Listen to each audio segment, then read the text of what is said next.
其實古天樂先生咧，即係佢哋啦，即係娛樂圈嘅人咧，一直以嚟都係有同江湖人士，即係娛樂圈不嬲都係可以咁講，其實娛樂圈本身就係黑社會啦，可以咁講係咪？其實上世紀開始都係咁樣噶嘛。咁娛樂圈嘅投資者佢都係黑社會嚟噶嘛，係啊，呢個係娛樂圈嘅本質嚟噶嘛，係咪啊？係咪啊？大家你睇到網上邊嘅資訊，比如睇到網絡嘅傳聞。娛樂圈本身發生嘅襲擊案件、綁架案件、謀殺案件，都有好多經典案件。一直都傳聞話，即係娛樂圈背後嘅人，娛樂圈嘅老闆啊、投資者嗰啲，佢哋係有黑社會背景，係有同黑社會即係勾結啊，黑社會啦嚇，一路係有咁嘅講法嘅。咁呢啲係真係真相嚟噶嘛？佢哋自己01新聞。係陳妙英小姐自己去登呢篇01新聞嘅，冇可能，因為過咗咁多年，過咗幾年啦，呢篇文章都冇刪過，咁依家唔好刪啦，係咪？咁01新聞喺2022年嘅10月登咗呢篇嘅新聞，係講佢登咗佢自己名，同埋登咗呢黑社會嘅名出嚟，去宣示佢地位嘅。咁大家都睇到新聞都係咁寫。娛樂圈同黑社會嘅關係，娛樂圈嘅電影公司、首府電視台同黑社會之間關係密切，係即係合作嘅關係嚟噶嘛？即係娛樂圈本身其實都係黑社會嚟噶嘛？呢個圈子其實本身啲人都係黑社會嚟嘅，係咪？大家睇得到佢哋90年代嘅遊行，睇到佢哋嘅槍擊案，大家睇得到噶啦，即係佢哋喺2014年有一個係黑社會人士，嚟自湖南嘅粉紅色衫，湖南嘅槍手，佢揸住支槍，佢係蓄意謀殺一個屋村嘅，即係啟晴村嘅村民。咁呢個人咧，粉紅色衫嘅槍手，佢係黑社會人士，手持一支槍嘅，蓄意謀殺嘅。而佢嘅身份係一個藝人嘅爸爸嚟嘅。係一個女藝人嘅爸爸嚟嘅，所以大家睇到嘅，即係呢單嘢係好明顯暗示。如果佢唔係暗示係嚟自娛樂圈嘅謀殺案嘅話，佢點解要着住咁鮮豔嘅粉紅色衫咧？咁佢嘅咁鮮豔嘅粉紅色衫係好，即係同1994年嗰套007啊，同陳寶蓮嗰個角色係咪好似啊？係啦，就係好鮮豔嘅粉紅色啊，好鮮豔嘅粉紅色衫，大家就會諗起1994年嗰個電影，所以大家都大概會知道係邊啲人做噶啦。邊啲人派佢做噶啦？係咪？即係2014年啟晴邨嗰個槍殺案，就係槍殺香港市民嘅，即係執行槍殺酷刑啊、死刑啊。咁你冇理由咁樣謀殺市民噶嘛？咁係嚟自娛樂圈嘅藝人父親嘅嚇，點會着粉紅色衫咁鮮豔嘅顏色啦？係咪？真係唔係人哋派佢做嘅咩？係咪？所以呢個娛樂圈裏邊嘅謀殺案件，由上個世紀80年代、90年代、2000年代都好多。甚至我一直都講話張國榮先生哥哥張國榮先生，佢身邊嘅人，我一啲都唔相信佢身邊人所講嘅説話。張國榮先生真係俾人謀殺咗，係俾娛樂圈嘅人謀殺咗，呢個先係真相。報紙寫都唔係真嘅。如果你問蘋果，即係問嗰啲日報嗰啲，佢哋就會知道嘅。有一部分嘅傳媒係知道噶嘛，有一小部分傳媒同埋一小部分嘅娛樂圈嘅大明星係即係電影明星，佢哋係知道張國榮先生係俾人謀殺呢個真相嘅。我講嘅係真嘅，真係真相嚟嘅。張國榮先生哥哥張國榮呢個歌星係俾人謀殺嘅，仲有好多嘅，即係陳希怡嗰啲都唔知點解會咁樣。咁未必係真係純粹係意外，咁即係見得到娛樂圈嗰個係真係同黑社會合作，係佢哋本身呢個圈其實就係黑社會啦，可以咁講，係咪？即係大家可以睇到網絡嘅資訊同埋所有傳聞都係真噶，好多都係真嘅，當然夾雜咗一部分係謠言。咁所以你即係呢個傳聞都係講啊，古天樂先生係同即係黑社會大佬係關係好密切啦，即係關係好好嘅。咁而佢哋確實係喺呢個群組裏邊，即係喺呢個保密群組裏邊，佢哋確實係討論過要謀殺啊嘛，係咪？要謀殺、派人謀殺、買兇殺人、綁架、虐殺，係咪？喺呢個群組裏邊，佢哋真係討論過呢個事情。我希望所有人，希望所有嘅即係娛樂圈嘅哥哥姐姐，即係唔好幫手隱瞞呢件事。佢哋確實喺呢個群組裏邊去討論過謀殺啊嘛，係咪？咁所以係咯，我覺得佢哋係真係會做呢樣嘢嘅人咯。阿古天樂先生都係好相信風水命理。古天樂先生好相信即係泰國嘅小乘嘅佛教，篤信風水命理嘅，佢都有揾高人指點佢嘅。古天樂先生，所以佢旗下嘅藝人即係姜浩文先生，係有去親自去拜訪馬來西亞嘅降頭師，即係深山嘅巫師啊，呢個老士啊。古天樂先生都成日都會去泰國啦，係咪？大家睇到新聞都睇得到，所以泰國佢身邊嘅人都去馬來西亞嘅，仲親自拜訪呢個。大家睇到新聞就見到佢親自即係佢古天樂先生嘅旗下嘅藝人姜浩文先生親自拜訪呢個馬來西亞嘅降頭師、巫師同埋呢個老士。咁所以古天樂先生佢依家又嚟我屋企啦，擺咗個風水陣喺我屋企又搞咗風水陣，係旺佢自己㗎嚇。咁旺唔旺到就唔知啦。佢唔好做下一個步驟咧，就可能佢就唔會事。如果佢相信趨吉避凶嘅，咁希望高人可以指點佢啦，七仙羽師傅可以幫手勸下佢啦，即係唔好做下一步驟。就係話依家咧，我講嘅都係事實嚟㗎，即係我講嘅係真嘅。我依家可能食咗佢嘅降頭粉啦，可能我覺得佢哋喺食物裏邊添加咗呢個降頭藥粉，或者係屍油啊、屍料啊呢啲。發生喺即係話喺有一套電影咧，泰國電影咧就叫做《屍油降》。咁佢上映嘅日子咧，就上映嘅日期喺6月嘅14號喎。大家可以特別留意到呢個即係嗰個日期啦，留意翻嗰兩個數字啦。佢有冇特別意思啦？嚇，大家可能明白我意思啦。咁佢除咗好多，即係最近呢幾年多咗好多嘅電影啦，係講降頭啦、邪術啦。嗰個泰國電影咧就叫《屍油降》啦，就上映嘅日期係6月14號啦，喺台灣上映嘅。咁然之後佢嗰個依家最近啦，安樂電影啦，又有個電影咧，又係叫做降頭嘅，又係降頭為標題嘅。咁2007年咧，都係古天樂先生身邊嘅人咧嘅電影嚟嘅，就係呢一套電影又叫降頭喎。2007年有套咁嘅電影。咁然之後喺2024年咧，即係舊年啊，古天樂先生旗下嘅藝人姜浩文先生咧，就係親自拜訪呢個馬來西亞嘅降頭師啊。咁呢套電影咧就叫做古降，即係古惑個古啊，古降就唔係古天樂先生嘅古降啊。咁所以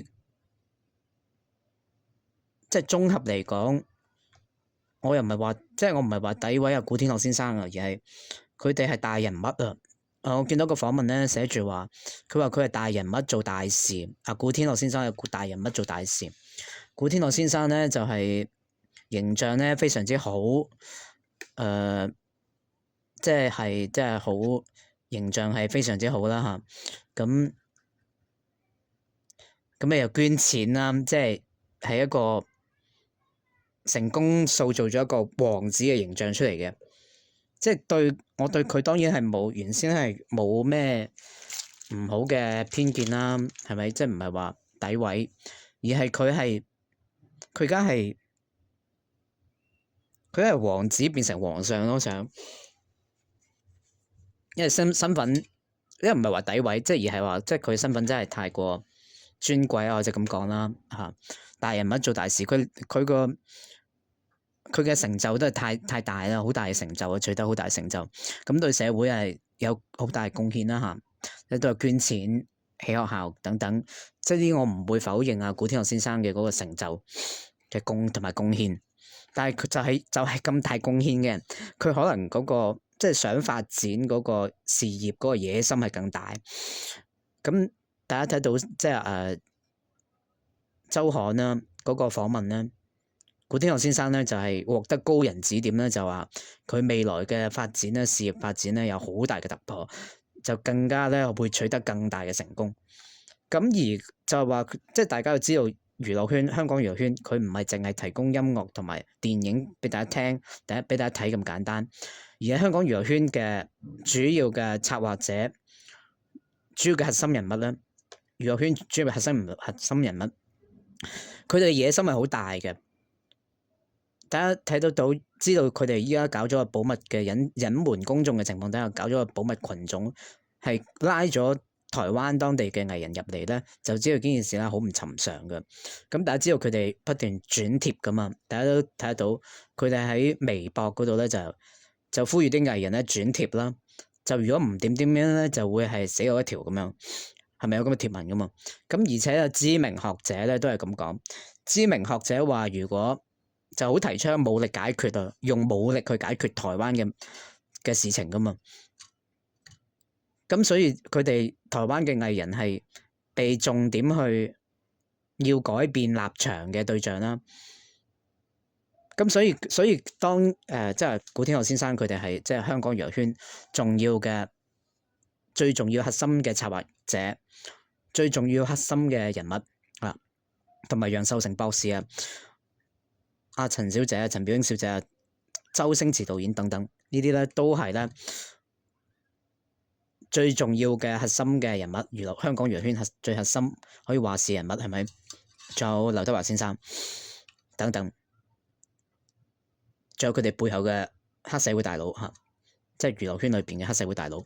咁以我同大家嘅大家知道嘅就應該係大家都知道嘅都係差唔多，大家知道嘅應該係一樣噶嘛，大家知道嘅資訊，咁亦大家都會知道嘅資訊咧，就係佢哋即係娛樂圈嘅黑社會大佬係想黑社會人士咧係想即係移民到當地噶嘛，係啦，所以其實好多嘢係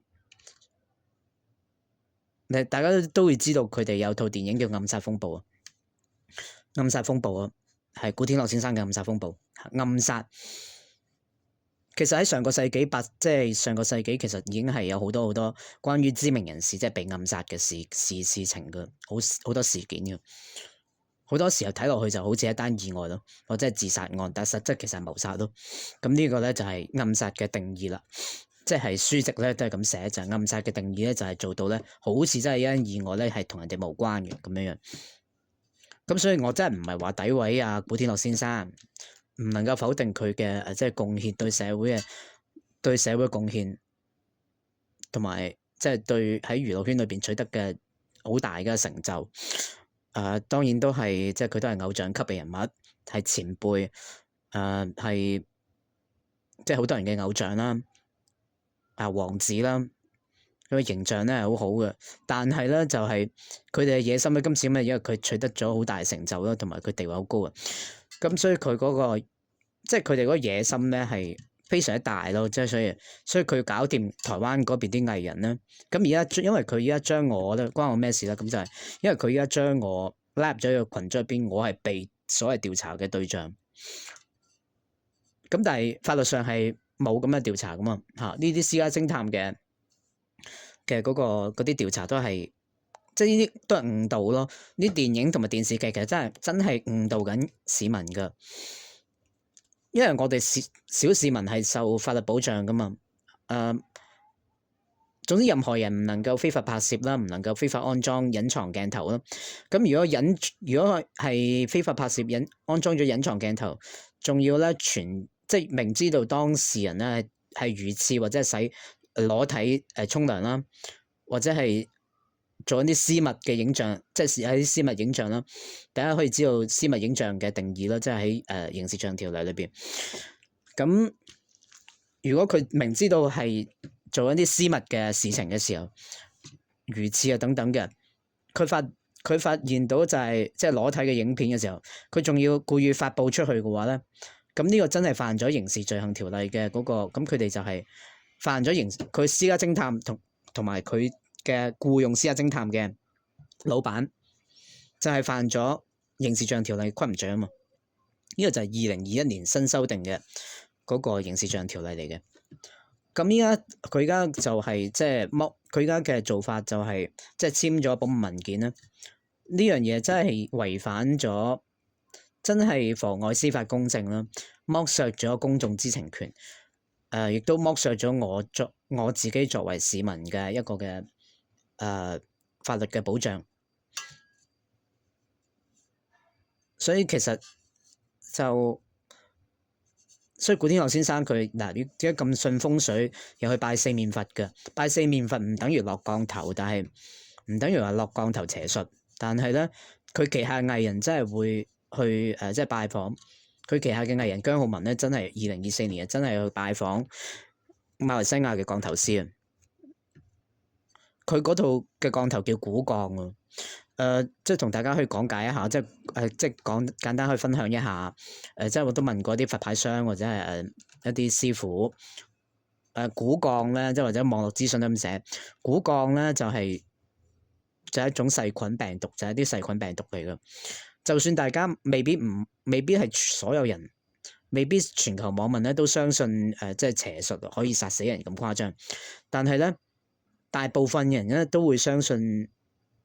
醫生啦所講啦嚇，報紙都係咁寫，即係呢啲係生物咧，就係即係病毒細菌咧，會導致人體死亡，呢個會導致到人體發炎啦。病毒會入侵我哋嘅身體器官，咁會導致到發炎啦，同埋導致到人體咧猝死，心臟驟停。或者係敗血症等等呢啲病毒細菌咧，會導致人體死亡。呢樣嘢係即係報紙一路都係咁寫噶嘛，大家絕大部分都會相信噶嘛。就算唔係，就算唔係話所有人都相信邪術咧可以殺死人，降頭可以殺死人，但係所有大部分嘅市民咧都會相信，即係病毒同埋細菌咧係會殺得死人噶嚇，係殺得死人嘅。如果係致命嘅病毒咧，佢真係會有感染咗，真係會係死亡嘅，會猝死嘅。咁依家就係我就要向娛樂圈嘅哥哥姐姐就求助，就話依家咧阿古天樂先生佢真係嗱，即係入侵咗個家庭，擺咗風水陣喺度旺，即係旺佢哋自己公司啊。咁依家就我真係覺得好危險。因為依家好多依家係。科學解釋唔到話點解佢哋開咗呢個群組之後10幾個已經超過10幾個，依家再多咗幾個啦，依家又再多咗幾個，即係呢兩個月內又再多咗幾個啦。咁樣已經係即係咁多幾個地方加埋，即係日本啊、韓國啊、香港啊、台灣更多啦。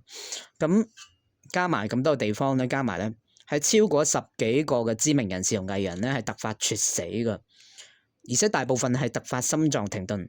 或者係敗血症，總之就係同病毒細菌有關咯。咁就係同即係突發心臟停頓猝死嘅。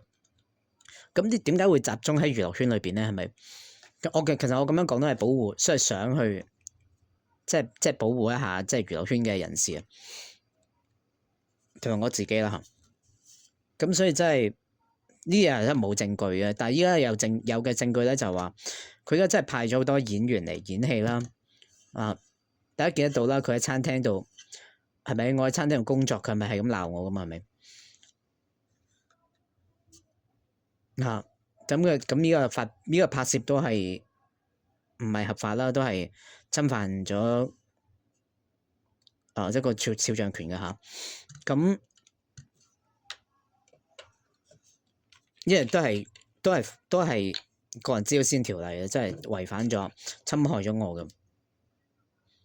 咁但係我唔係話佢乜嘢嘢，但係如果譬如話我去超市買嘢，係啦，即係話譬如話我唔知道啦，我唔知道幾時邊個步驟，我唔能夠講話邊間公司咁樣做，我唔係想即係話，我唔係想話即係話詆毀佢哋嘅食肆公司啊！即係任何食肆公司咧，佢嗰個都唔好有啲任何嘅即係病毒啊、細菌啊喺食物裏邊嘅。如果唔係都會嚴重嘅。咁依家就係個情況咧，就係話娛樂圈嘅人士咧派好多演員喺我身邊度演戲啦，講好多對白啦，鬧我咩好難聽嘅説話都鬧得出，好多好多好難聽嘅説話。我係俾佢即係咁樣對待咗幾年嘅時間。我覺得最擔心就係佢而家喺食物裏邊，佢如果食物裏邊加入咗屍油啊，或者係屍體油啊，可能有好多人唔係個個都聽得，唔係個個都聽過屍油、屍料啊、陰屍料啊、陰屍油啊，即係嗰個屍油缸啊，屍油即係屍體裏邊提煉嘅油啊，佢係含有大量嘅致命嘅病毒同埋細菌咯，盛載住大量病毒細菌咯。咁如果人體食咗啲屍油或者係一啲古鋼嘅藥粉，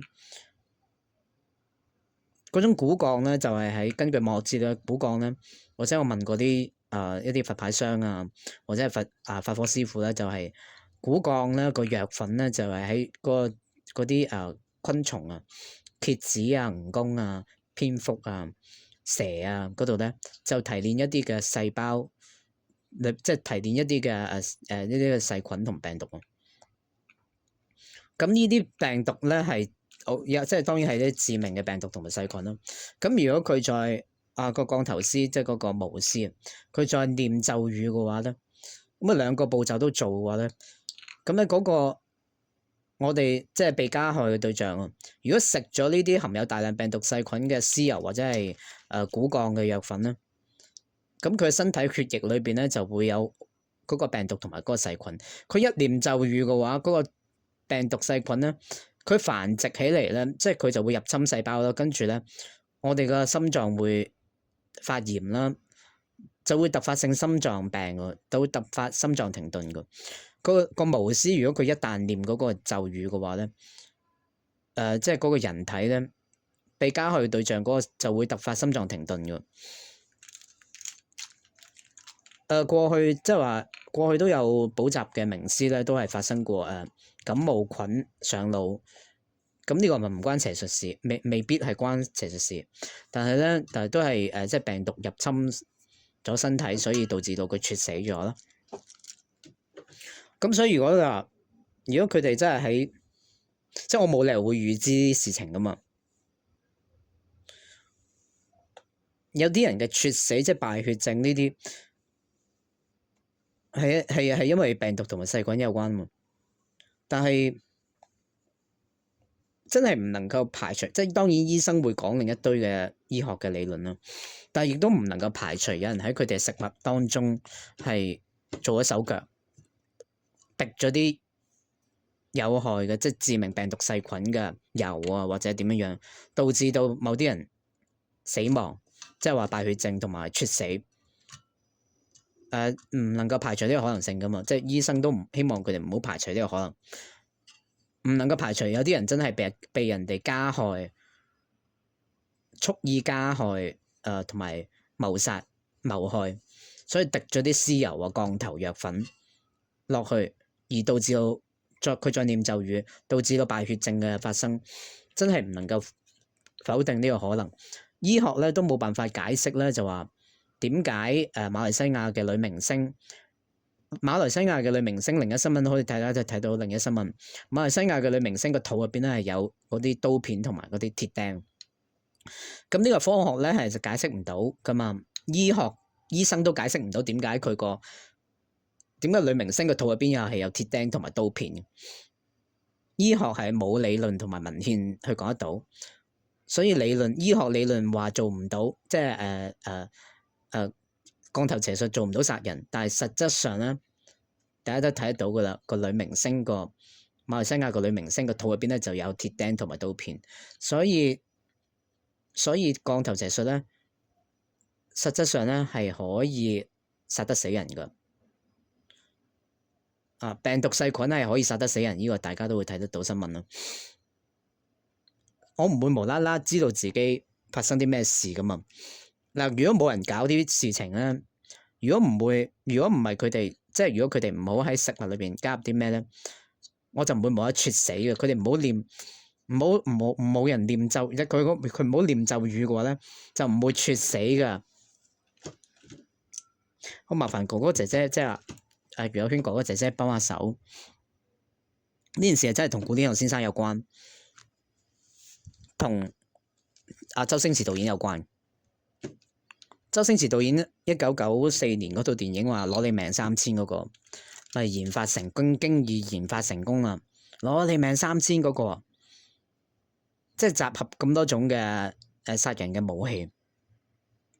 其實病毒同埋細菌絕對係一種嘅可以致命嘅一種嘅武器嚟㗎。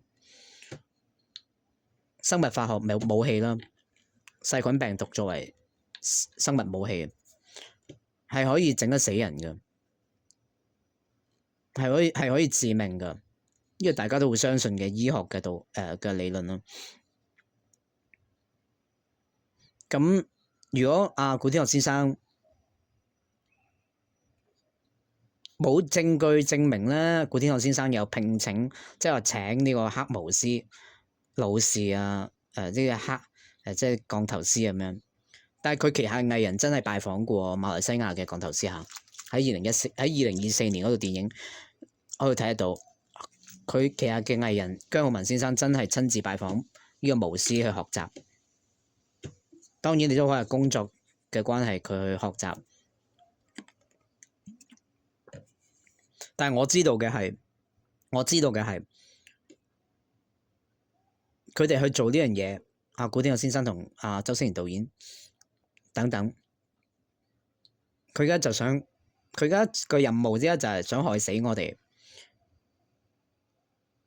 去達至一種殺一儆百嘅效果，做到一個殺一儆百嘅作用，咁就係用嚟警告台灣嘅藝人。呢個係真相嚟噶嘛？呢個群組係真相嚟嘅，係想搞掂台灣藝人嘅。呢個係真相嚟嘅。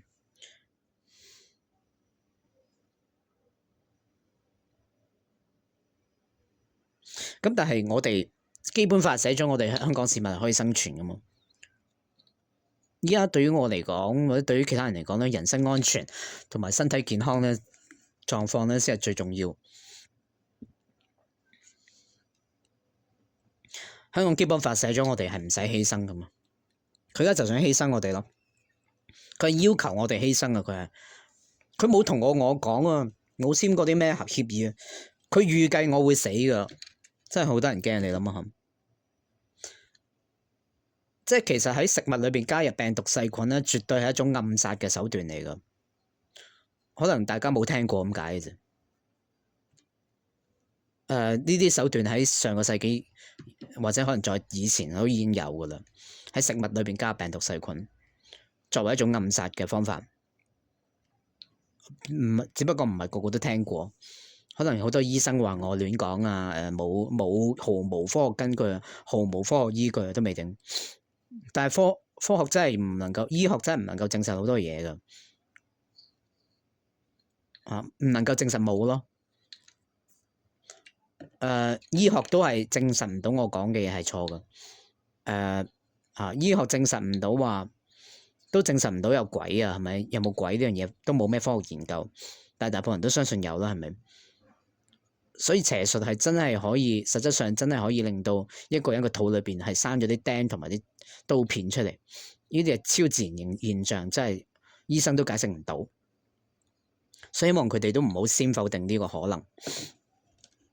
咁依家就係我知道嘅事情就係古天樂先生真係同埋周星馳導演，唔係近呢1-2年嘅事，佢哋應該其實一直都有研究呢一個。係咪？佢哋應該對於呢方面好有認識啦，即係好研究呢個殺人嘅方法啦。咁喺食物裏邊加入病毒細菌，真係其中一個殺人方法嚟嘅。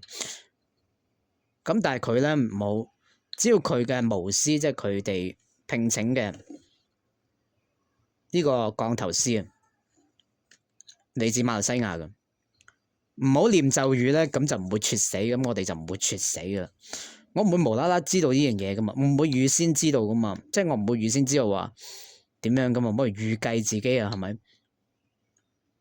咁如果佢唔好念嗰個咒語，希望古天樂先生就係收手，即係幫我就撳住啊，你可以制止呢件事啊嘛。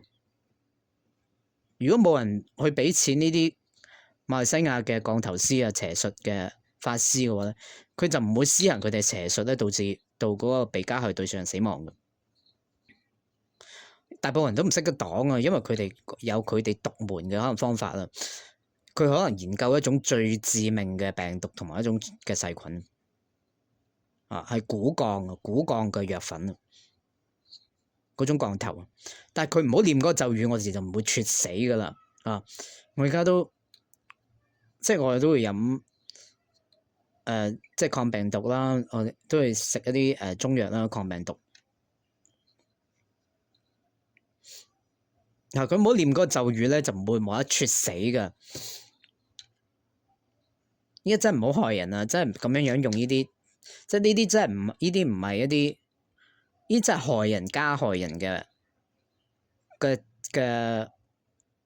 好黑心嘅好卑鄙嘅手法嚟嘅。咁唔係話詆毀佢哋，而係佢哋依家係佢哋想大人物做大事咧，就想咧。阿古天樂先生話佢係大人物做大事啊嘛，嗰個訪問，佢嘅意思係話咧，佢而家想管理晒即係香港同台灣嘅娛樂圈啊，同埋市民啊。佢而家話我哋係佢嘅意思，已經好明顯噶啦。啊，周星馳導演嗰啲電影咧都話垃圾，我係話在座各位都係垃圾。佢話佢係話在座各位都係垃圾。咁佢話我哋啲市民係垃圾市民。依家咧就要我哋有建樹，有建樹。想我哋有建樹啊？咩點樣有建樹啊？佢想成日批評我哋話我哋冇貢獻，點樣貢獻咧？即係想話我哋要我哋點樣貢獻咧？即係捐軀咁嘅意思啊！即係要我哋犧牲啊，成為屍體作品係咪？佢就係咁嘅意思啦。佢而家就係想謀殺我哋咯，加害或者講加害咯。咁邪術或者係病毒細菌就係其中一種加害嘅手段咯。如果佢真係滴咗啲，如果佢哋係會做啲嘢嗰啲人嚟噶，呢啲野心大嘅時候，佢就想殺死一啲即係佢哋認為該死嘅人，即係好似我哋咁樣，佢覺得我哋係該死嘅人，或者要求我哋犧牲，咁佢哋會喺食物裏邊加入病毒細菌，真係唔出奇咯。因為佢而家派咗好多人嚟演戲，係真嘅，啲事情係真嘅。咁但係我哋本身唔使死噶嘛，本身係我哋係可以生存落去噶嘛。如果佢唔係搞咗啲小動作嘅話，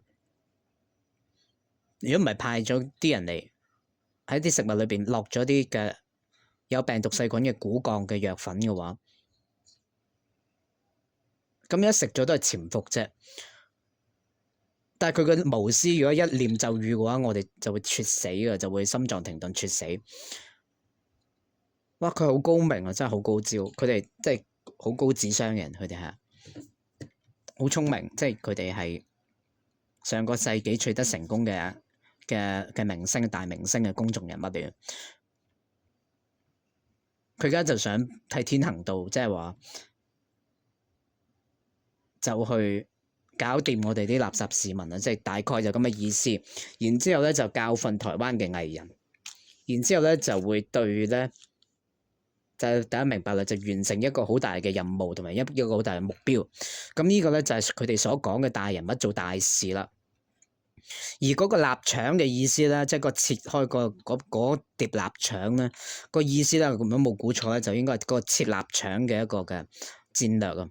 切臘腸啊，即係話切臘腸，即係喺背後搞好多小動作，然之後達至到一個好大嘅成功，好大嘅一個完成一個好大嘅目標。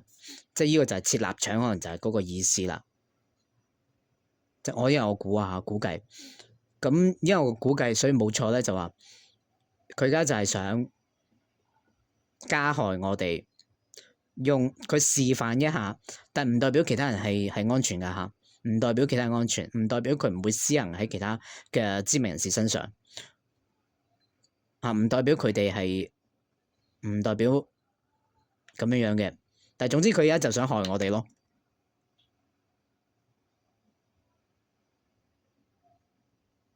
佢而家想示範，佢想用我作為一個實驗品，展示俾大家睇咩叫做高智商加害咯。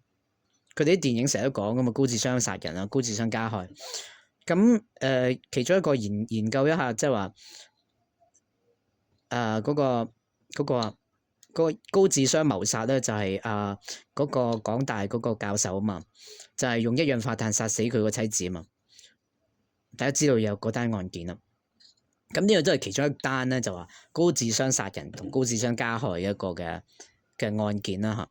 我覺得邪術降頭都係嘅，因為得佢哋啲黑巫師啊、武士啊、降頭師啊，識得嗰啲用嗰啲邪術嚟殺死一個人啊嘛，係殺得死嘅。事實上實情係得㗎，真係解釋唔到啊！點解個肚入邊有刀片啊、鐵釘㗎？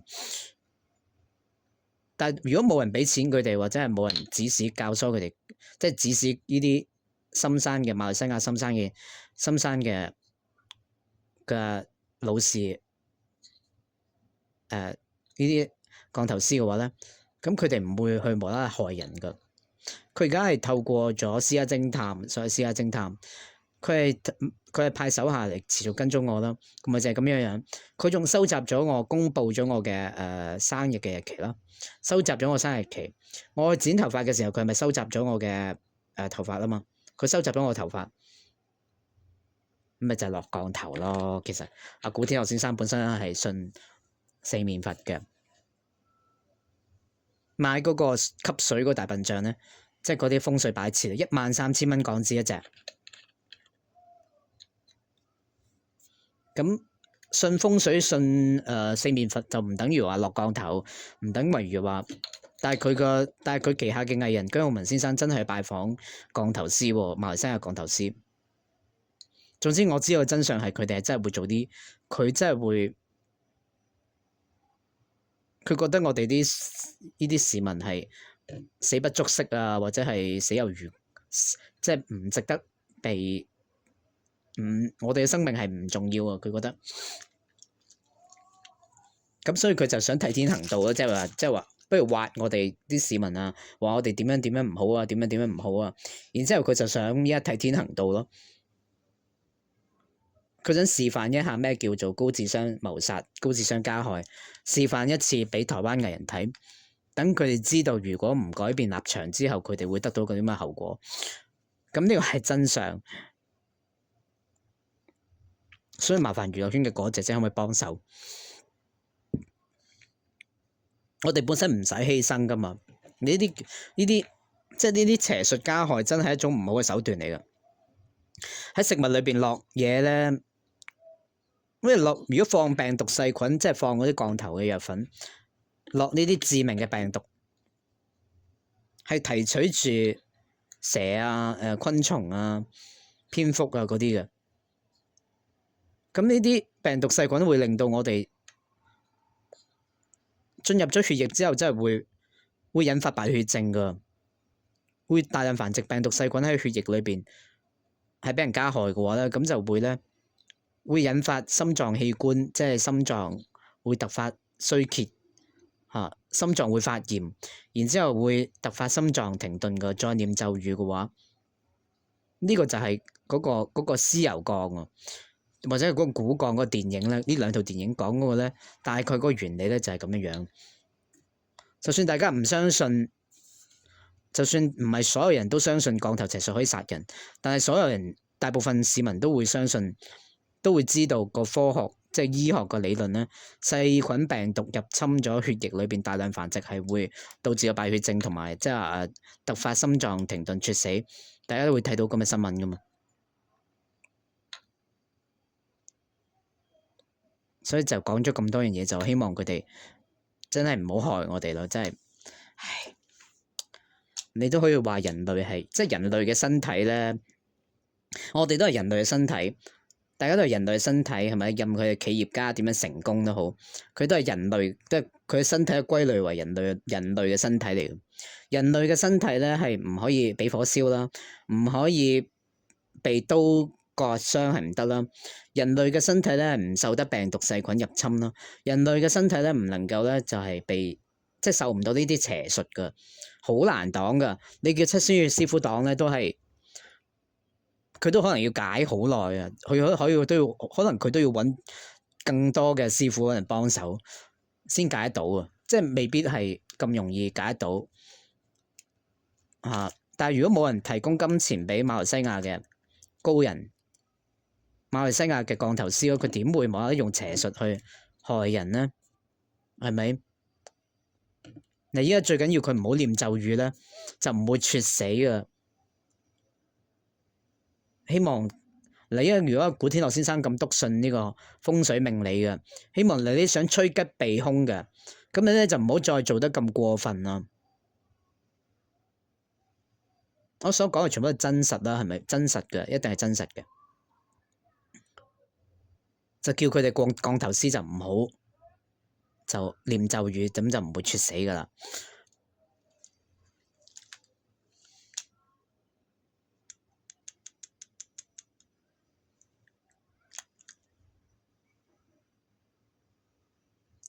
佢呢種咒語，呢啲即係邪術、法術啊、念力啊、咒語啊呢啲，其實佢比文字咧即係更加早咧出現喺地球嘅，只不過係一路以嚟都冇科學研究咁解嘅，即係冇科學嘅文獻啊，醫學文獻，所以醫生可能會否定呢個答案，話毫無科學根據，無稽等等，話荒謬，可能會話我造謠言，其實唔係造謠。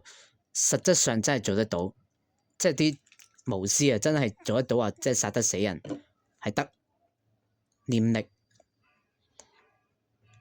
透過即係病毒細菌、降頭藥粉、屍油等等呢啲，真係可以落得到嗰個屍油降或者係骨降、靈降，真係可以搞得死一個人。問過啦，問過法科師傅啦，真係得。問過佛牌商，有啲佛牌商覆返我話得，少部分係得，真係唔會無啦啦，唔會無啦，我冇理由預先講噶嘛，冇人預先知道噶嘛，所以佢如果唔好念咒語咧，就唔會猝死噶啦。我哋生命咧都好寶貴嘅，希望所有即係娛樂圈嘅嗰個姐姐幫下手。我見到補習社、補習學校都有做廣告喺 TVB 度做廣告啊嘛，係咪？喺 TVB 度有邀請佢哋嘅 TVB 藝人做廣告啊嘛，補習社。咁我以前都係補習社嘅學生嚟噶嘛，即係日校學生嚟。咁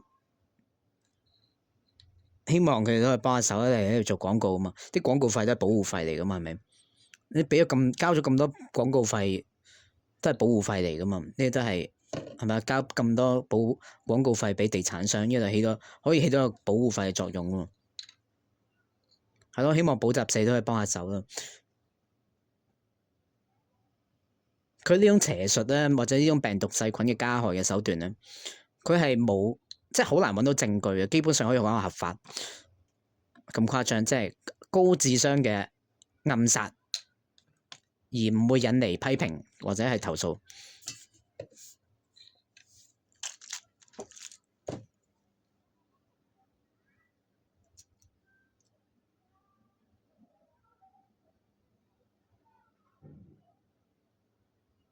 希望娛樂圈嘅哥哥姐姐可以幫下手啦嚇，唔該。